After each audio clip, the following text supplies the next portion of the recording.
Hello, সবাই কেমন আছো? আশা করি ভালো আছো। আমি অ্যাকচুয়ালি বসে থাকতে একটা ভালো লাগছিল না, তার জন্য আমি ভাবলাম না তোমাদের সাথে একটু গল্প করি, তাহলে হয়তো ভালো লাগবে। তো যেটা বলতে চাইছিলাম যে কালকে না আমার ওই ননদের ওই বিয়ে মানে বিয়ে বলতে ওই তার ওর গায়ে হলুদ ছিল, ঠিক আছে।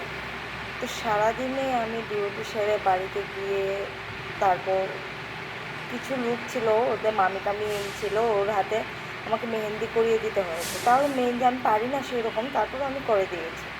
তো করে দিয়ে তারপর আবার ছুটে যেতে হয়েছে টিউশন শেষ করেছি, বাচ্চাকে পড়িয়েছি, তারপর এসেছি বাড়িতে। বাড়িতে আসার পর কী হলো, আমি দেখতে পেলাম যে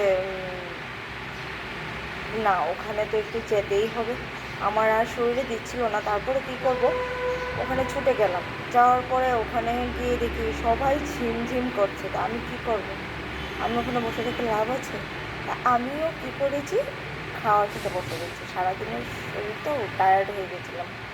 তো খাওয়ার টাওয়ার খেয়ে সেরে দেরে তারপর আমি ঘরে এসে তারপর ওই যে আজকে বিয়ে, তো এটা তো সাজুগুজু করতেই হবে। তো আমি আর আমার ননাস দুজনে মিলে একসাথে খুব সাজুগুজু করলাম। সাজুগুজু করার পর শুয়ে গেছি। সকাল হলো, সেই আবার স্নান টান করে ছুটে আসতে হলো আবার অফিসে।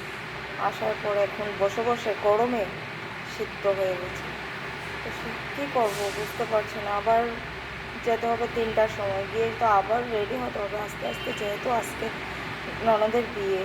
ননদের বিয়ে বলে কথা, আমি তাকে তো রেডি তো হতেই হবে। আর সে এমনি তেমনি রেডি হলে তো আর হবে না, সেই রকমভাবেই আমাকে রেডি হতে হবে। তো আমি আপনাদেরকে তো আর আগে থেকে বলতে পারিনি যে আমাদের বাড়িতে নিমন্ত্রণ।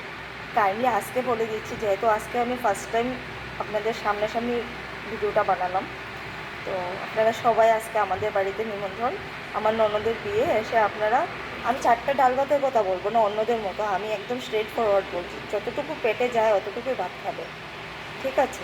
আর ডাল আর ভাত দেবো এমন কোনো কথা না, সাথে যা আছে রেসিপি সব দেওয়া হবে আপনাদেরকে, ঠিক আছে। আজকে এই বলে আমার ভিডিওটা শেষ করছি।